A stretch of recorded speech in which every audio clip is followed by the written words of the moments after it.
Сәлеметсіздер ме? Менің есімім Маратова Жанбота. Осы бір ғасырлық тарихы бар Жамбыл мектебінің түлегімін. Және де Қанипа Омарғалиқызының авторлық сыныбында оқып, түлеп ұшқан түлектердің бірімін. Қазіргі таңда Сәрсен Аманжолов атындағы Шығыс Қазақстан мемлекеттік университетінде қазақ тілі мен әдебиеті мамандығының 4-ші курс студентімін. Ұстаздық мен үшін ұлы мамандық, ал осы мамандықтың ұлылығын ұғындыратын ұлы тұлға мен үшін Қанипа Омарғалиқызы. Менің өмірімде хан апаның алатын орны ерекше. Себебі менің әдебиет әлеміне деген қызығушылығымды оятып, болашақта ұстаздық мамандығын таңдауыма тікелей әсерін тигізген де сол жан.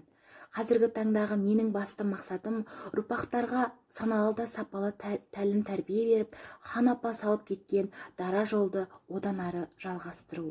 Хан апа мәңгілік сапарда жүрсе дағы, ол біздің жадымызда өзінің ұстаздық бейнесімен мәңгілікке қалады.